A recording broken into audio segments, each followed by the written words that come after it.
Well, it's 2024, and how's that saying go? New year, new media.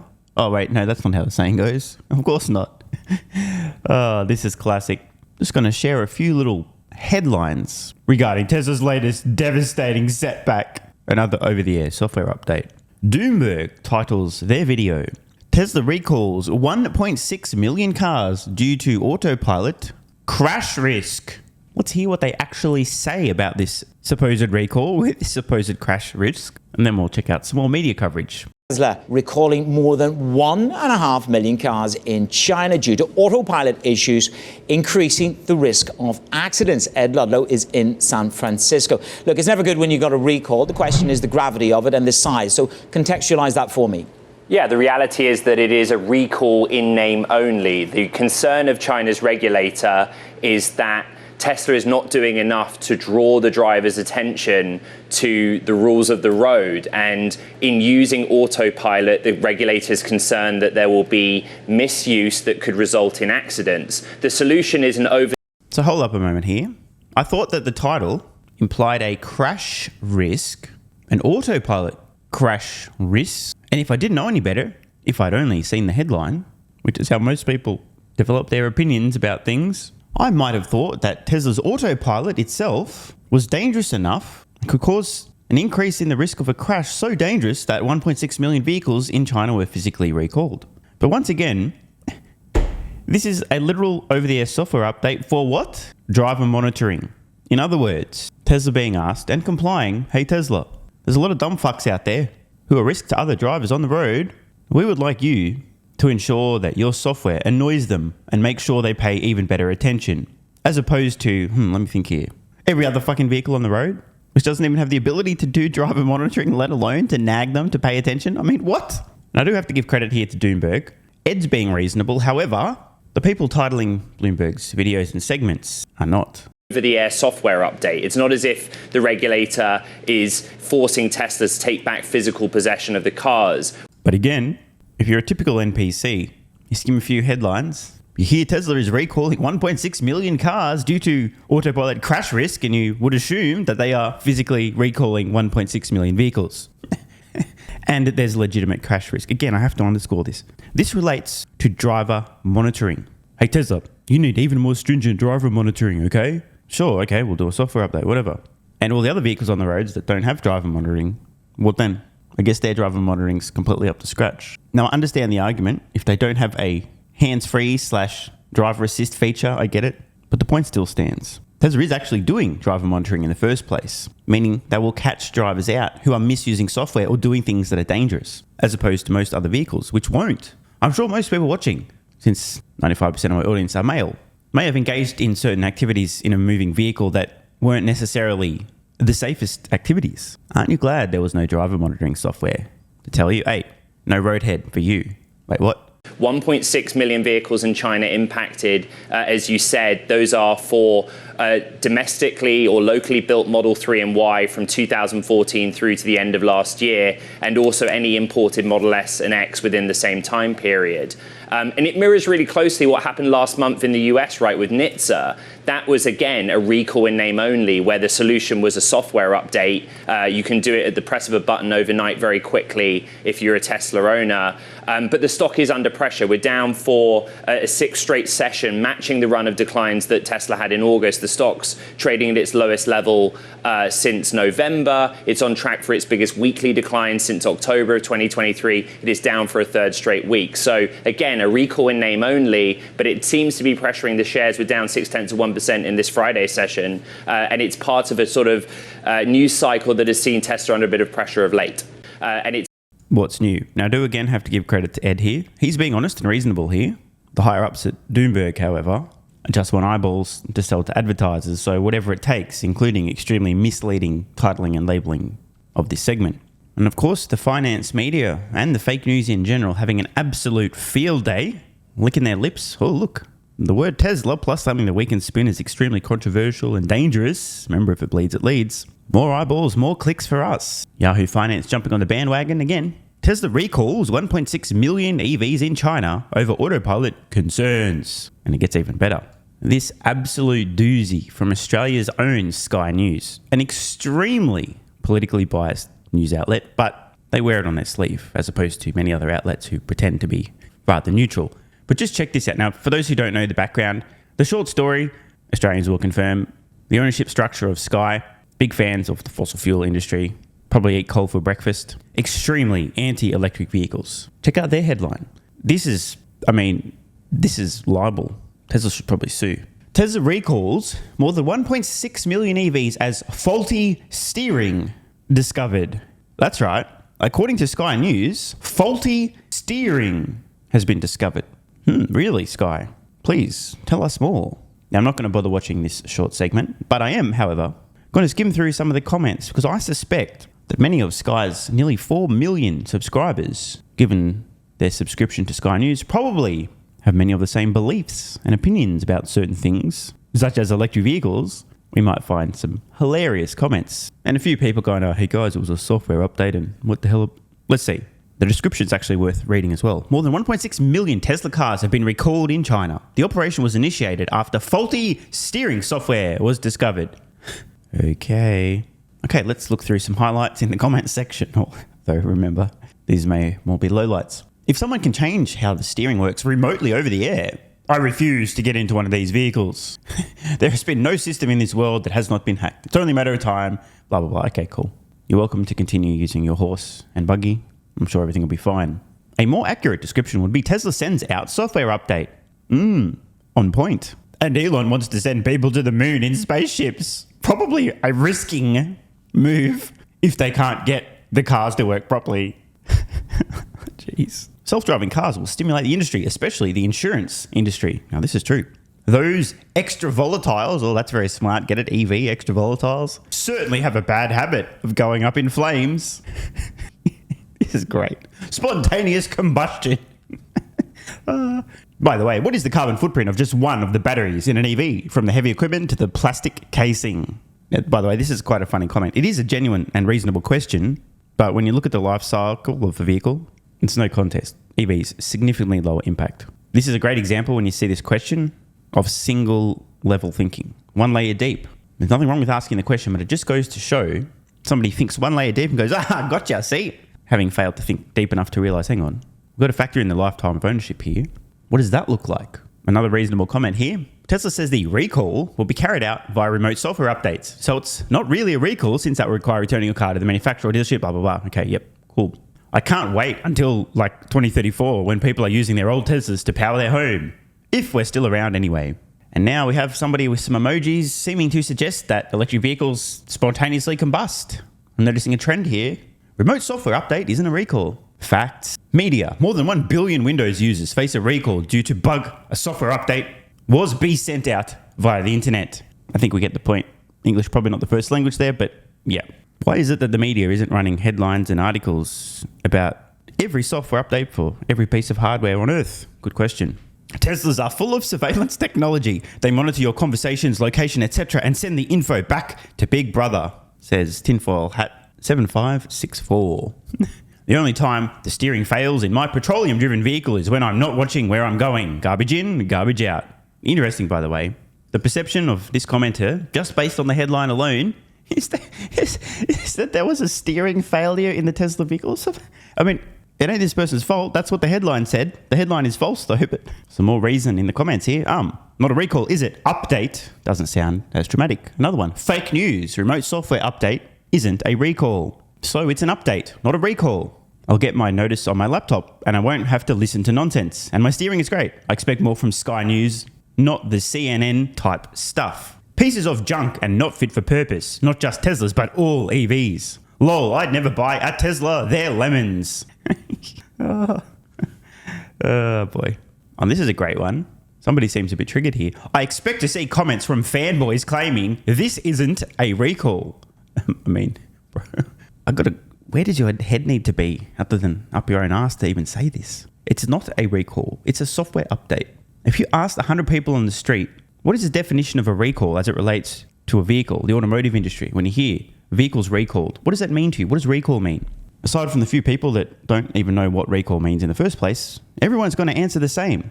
Well, that means you have to take your car back to the dealer or a service center or to the manufacturer so they make some changes to it.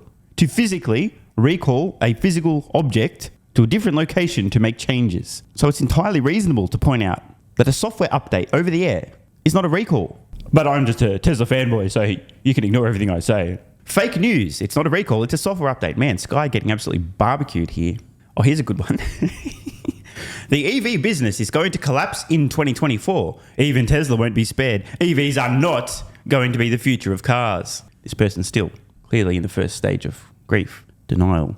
Why is that news? Good question. Oh God, please don't tell all the Luddites that live here on this channel that the Tesla Cybertruck is steer-by-wire. They will be having kittens. Elon Musk for president 2024. What a mixed bag of comments. Thought it was worth sharing these. It's always interesting to see what people have to say. And now, from perception and fake news to reality. Here's the reality of what's going on with Tesla. Not what the hate stream media wants you to believe, but what's occurring in the actual real world with actual real human beings. The kid seems to be more excited. I really love this excitement, you know. Kids know more about Cybertruck than the grown-ups, and look at this. It's amazing. This is what happens when you drive around in a Cybertruck. Just look at the expression on every one of these kids' faces. All of them, mouth agape.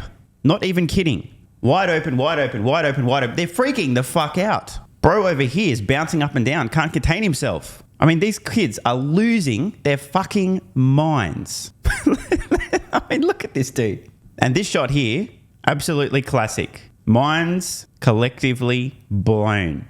I mean, seriously, this one image in and of itself could almost encapsulate the bull thesis for Tesla as it relates to producing products that consumers love. When was the last time you've seen a reaction like this to a product? No, really. Have you ever seen a product ever exist that had this type of reaction among any demographic, children or otherwise? Kids, of course, less inhibited, much more genuine in their reactions. Look at this. They're absolutely mind blown. This matters a lot more than it might seem. Let me explain. If Tesla the company did not exist and some crazy person had put together a single vehicle that looked identical to a Cybertruck, you would not get these same reactions. Certainly, people would be looking going, what the fuck is that, bro? But what's going on here isn't just the fact that Cybertruck looks so unique. It's that these kids know it's a Tesla. They know it's cool technology and they're seeing it in person. It's the underlying awareness of the company and the product behind the Cybertruck that it's actually a vehicle. It's made by Tesla. That's what's getting this reaction. Like I said, you drive a crazy prototype around, you're not going to get this level of reaction, no matter how strange it looks if it was just a one-off. But these kids know it's a Tesla. This is the cool fact that Tesla has that no other company producing vehicles has. In fact, I can't think of a company producing any products for consumers has. Absolutely brilliant. And I really did think this was worth sharing. I mean, these reactions are priceless. I mean, seriously, look at these guys. They're absolutely flipping out. Rightly so. And it ain't just kids, at least young kids. There's also some older kids who are freaking out with their Cybertruck too. Check this out. Now, I have to admit, I'd never heard of the Stradman before, but apparently a lot of people have. 4.33 million subscribers as I record this. Posting a video today. Already nearly 300,000 views, keeping in mind as I record this, there's a huge lag. It's probably already 500,000, 4 hours in. This video will easily do 1 million plus views, maybe 1.5, maybe even 2 in the fullness of time. Just wanted to show a very short segment. Your DNA's gonna be there. Wow. Up a little bit and do a quick launch between them. I'm not gonna say no to that, Andy. All right. This is a very unexpected drag race. Good when you are. You ready, Clayton? You ready? Anytime.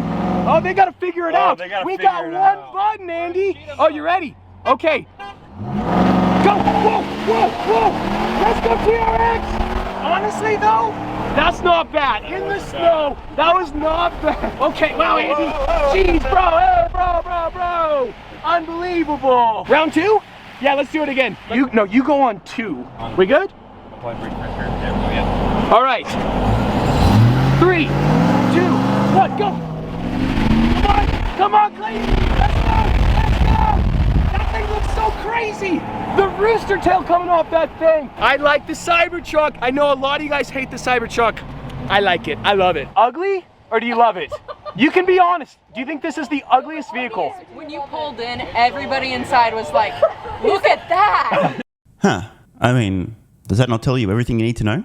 A Cybertruck pulls up. Every single person working at this restaurant, coffee shop, whatever the fuck it is, every single person. One person spots it and holy shit, it's a Cybertruck. Go check it out. Turns heads. of the entire business. So we've seen moments ago a bunch of young kids freaking the fuck out having seen a Cybertruck in real life. I mean, literally losing their minds. Then you have this video. Things are getting a bit meta here. Over 4 million subscribers. Also having an amazing time being blown away with Cybertruck. I think they were drag racing the top-end F-150 Raptor, which is pretty damn quick itself. The Raptor absolutely getting smoked. And now you have these admitting that when the Cybertruck pulled in, somebody noticed it and then everybody was like, holy shit, check it out. But please tell me more about how the competition is coming. It's so ugly that he loves it. Exactly. Amen, brother. Amen. So it's like a fridge. Yeah. It's like a fridge. It's like a fridge. Exactly. Exactly like a just came through our drive-thru. It's just like a fridge. So be safe. Again, the reactions. These people aren't excited just because there's a camera in their faces. They're excited to be getting an up-close look at the Cybertruck. Exactly like a just came through our drive-thru.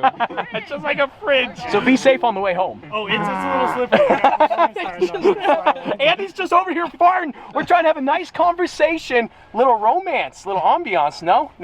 Available in park. Music. Available in park, and then the fireplace. Okay, battery's low. Wait, if the battery is low, the fireplace doesn't work? What if you want to be romantic when the battery's dead? You gotta say you Oh, want to get cozy. Oh, get cozy. The parts are going off.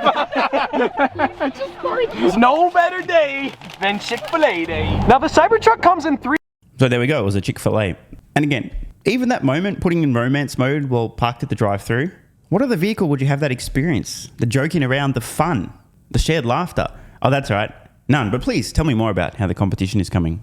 Oh, here's some breaking news. I was wrong. Here's some proof that the competition is, in fact, coming all over themselves. Not for Tesla. Volkswagen pushes production ramp of its $25,000 ID2 out till 2026. Volkswagen wants to produce an affordable EV, but is pushing the production ramp up further down the road. German automaker will make most interested buyers wait until 2026 when it will boost the production of the ID2. Anyway, I'm sure you guys are not super interested in the whole story, but I did just want to notice at the end of this article, Volkswagen recalled almost 27,000 ID4s due to the sunshade being too flammable. Now, obviously this was just an over-the-air software update, right? Because you can use an over-the-air software update to replace a material within a vehicle, right? Oh, wait, you can't. Oh, so maybe that was an actual recall. I must have missed that in the news cycle somehow. I wonder why that was. Anyway, while we're on the topic of the competition coming embarrassingly fast and then apologizing and saying that never happens, I'm sorry. That's the first time. Anyway, here's some classics provided by Mr. Receipts himself, the shorts historian. This doozy from November 18th, 2020. He was estimating 60,000 ID3 sales in Europe in 2020, and the ID4 will be global. 2023, he was expecting that VW would exceed 1 million in battery electric vehicle sales, far exceeding Tesla's battery electric vehicle sales. Count on it. I hope nobody did count on that because that'd be painful. But wait, there's more. Doubling down. VW Group will ramp it above 1 million battery electric vehicles in 2023, overtaking Tesla by far. And of course, reposting this abomination, the passenger version will be released in the US in 2023. If you can't see on screen now, spoiler alert, we are still waiting. Meanwhile, Tesla has been named a 2024 top pick by Argus Research. Quote, we see Tesla as the leader in the EV industry, with recent entrants to the EV market Ford, GM, Toyota and VW, now completely and utterly struggling to right-size their future capex budgets. We believe Tesla has an opportunity to grow market share in 2024. By the way, if you had told me that this would be a realistic scenario a year ago, Tesla could potentially grow their percentage market share of electric vehicles, I would have said, bro, whatever you're smoking, save some for me. Why? It's just mathematically impossible. If other companies are producing vehicles and scaling them up, almost by default, Tesla's percentage market share declines. I mean, still in the US, they're well over 50% of all new EVs sold, which is absurd. But I wasn't counting on the level of DMF at legacy automotive manufacturers, which has since stunned even me, who was already calling them dumb motherfuckers. I did not expect these companies to be actively slowing down, dramatically slashing the pace at which they're transitioning to EVs and their production targets. But here we are. So it is actually possible that Tesla may, in some markets, grow their percentage share of all new vehicles sold, all electric vehicles sold, more importantly, despite technically hundreds of companies attempting to eat some of their lunch. So the full note, Tesla stock 12-month price target $316 per share. By the way, just hypothetically speaking, I'm just asking a question here. If it's the case that interest rates start coming back down this year by a lot, and if it's the case that causes brain dead algorithms and brain dead institutional investors to pile out of quote value stocks and into quote growth stocks, and suddenly multiples that were compressed start to expand, is it possible that 6 months from now, 12 months from now, price targets in the $300 range could be seen as bearish? Of course, I don't know the answer. I'm just asking the question. Recently, Tesla has been challenged by a sluggish environment for electric vehicles, as rising interest rates, elevated inflation, and supply chain disruptions have pushed demand lower. Let's be honest here. Demand is not lower. Demand has been pushed into the future. The purchasing decisions have been pushed into the future. As I've said in the past, if you want something and you intended on buying something and then you decide, I still want that thing, but I'm not going to buy it yet, I'll wait a little while. You still want the thing, aka there's still demand. You've just delayed your purchasing decision. However, in 2024, we see these factors turning positive as interest rates trend lower, benefiting customer affordability. Inflation deaccelerates. Is that a word? Did I just learn a word today? Is deaccelerate actually a word? I'm pretty sure that's what decelerate means. Benefiting vehicle manufacturing costs and supply chains improve, benefiting car availability. We expect Tesla sales margins and EPS to re-accelerate in 2024. By the way, I have to check. Deaccelerates. Let's find out. So, to the definition of deaccelerate. Oh, okay. Non-standard synonym of decelerate. Technically correct, but non-standard. Here's a pro tip. You never come across a word you've never heard of or you think doesn't exist? Look up the definition. That's how you learn new words. A growing dependence on artificial intelligence in manufacturing capability and factory utilization has given Tesla a significant competitive advantage, in our view. Additionally, we believe AI is an undervalued component of the future growth at Tesla and expect its value to be recognized soon on Wall Street. So I just want to jump in here. I don't know exactly when this will occur, but the general principle of the AI component of Tesla being recognized widely among Wall Street, eventually this will happen.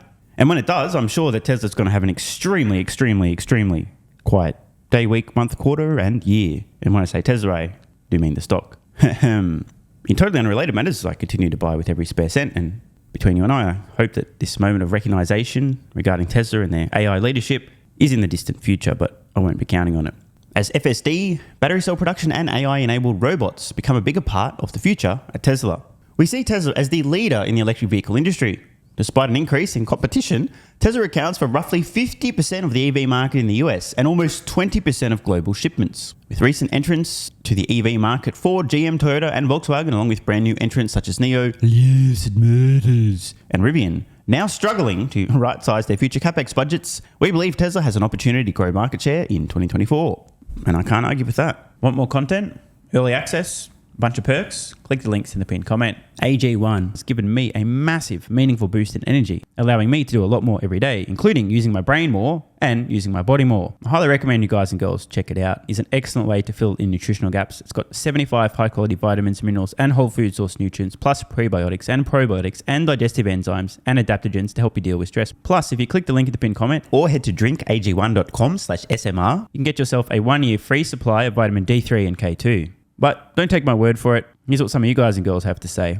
AG1 has changed my life. I was, as you described, treating myself like a circus, ate like trash, rarely exercised, used alcohol as a stress crutch, cannabis also. AG1 is what gave me the kick in the ass, got me back to the gym, motivated me to do more for myself, family, my business, etc. Keep doing what you do. Now, I know there's some skeptics, the same kind of people who think Elon Musk is a fraud, reading this going, what do you thought? There's no way that's possible, bro. It must be a placebo effect. Believe it or not, this is a recurring theme. If you give your body everything it needs to feel and perform its best, including having a lot more energy, you'll need ways to use that energy. For me personally, that includes more exercise, moving my body more social activity, and more cognitively demanding tasks, including producing a ton of exclusive content over on Twitter and on Patreon, plus my daily YouTube uploads. The proof's in the pudding. On to another testimonial from a viewer of this channel. SMR, you asked me to provide feedback on AG1. Here it is. It has helped with mental acuity, stamina, and intestinal waste management. Can't read between the lines. It certainly helps with regularity and digestion. That's what the digestive enzymes are for. It has also dramatically reduced my cravings for sugar. You guys need to stop eating sugar. It's fucking poison. I'm 50, 5'9", and overweight, aka a fat motherfucker. I think that's a technical term for overweight, isn't it? Is it fat motherfucker or obese? I can't remember. I average 100 hours a week in the West Texas oil fields as a safety supervisor. Jesus Christ, dude. No wonder you're struggling to keep your weight under control. 100 hours a week. Brutal. It has helped me lose weight. It is not an appetite suppressant. It can help fat people suppress cravings, and motivation to be healthier is critical for changing your diet. Love you, brother. Again, this is a great point. It's something people really don't seem to grasp. If you have more energy everything becomes easier. It's like turning on easy mode for life. A few years ago, before I was taking AG1, my health was trash. I was struggling to get through the day, had afternoon fatigue. The last thing I wanted to do was either use my brain or move my body. Didn't have the energy. Now, my biggest struggle every day is figuring out ways to use that energy. I'm exercising way more, doing a lot more with my friends and family, and of course, my work output has increased substantially. And you can fact check me. Check out the average length of my videos I was posting to YouTube 3 years ago. Need I say more? And one final testimonial. Love this one. Okay, here's the deal for me with this AG1 shit. I'm 41 years old and not the type to eat, drink, smoke, or sleep healthy, so I was skeptical. That being said, here's what I experienced. Day 1, meh. Day 2, afternoon fatigue was about 45 minutes late. Day 3, 0 afternoon fatigue. Day 4, 0 afternoon fatigue plus extra energy. Day 5, again, 0 afternoon fatigue plus energy, wondering, what the fuck, really? See, this is the thing, right? The results for many people are just almost too good to be true. This is the same experience I had. My afternoon fatigue just vanished out of nowhere. I'm like, wait, what the fuck? Why am I not tired in the afternoons anymore? Surely, it's not that AG1 shit, is it? Turns out it was. Day 6 and 7, same thing. Day 8, same thing. Plus, I had the want to get things done around the house that I normally would slack off and not get done. Again, the point, extra energy, you'll need to use it, you'll find ways to use it. Day 9, 10, and 11, and today is day 12. I fucking love it. So however you managed to get me to buy it, I'm so glad you did. Thank you so much, SMR. It really changed me so far. Guys, this shit really works. Just try it. By the way, this is the reason I continue to relentlessly promote AG1. A lot of people get real fucking mad in the comments. Oh my God, Snake Oil Salmon's sold out. Oh my God, he's a scammer. This is fraud. But constantly, I'm pretty sure everyone making these comments is also currently short Tesla stock. I'm not particularly concerned about people having a negative perception, those folks suffering from small brain syndrome, still living in my bum's basement syndrome, etc., writing mean comments, claiming AG1's a scam or it doesn't work. I mean, bro, when I get feedback like this is what keeps me going. Just try this stuff for a month, and if you don't get these results, get your money back. See, it's a literal no-brainer. It's an IQ test at this point in time. Testimonial after testimonial after testimonial like this. Get your money back if it doesn't work. Just try it for a month, and if it doesn't work, get your money back. Today's the day. It's finally time. Be like this guy who was a massive skeptic, but finally, after 1,000 promotions in a row, caved in, tried AG1, and has results like this. Head to drinkag1.com/SMR or click the link in the pinned comment, and please, let me know how you're feeling in a few weeks' time. Now, if you'll excuse me, time to put my extra energy to good use. I'll be recording some more exclusive content for Patreon and my Twitter subscribers. So click the links in the pinned comment. See you over on Twitter and or Patreon, and don't forget to grab your AG1. Love ya.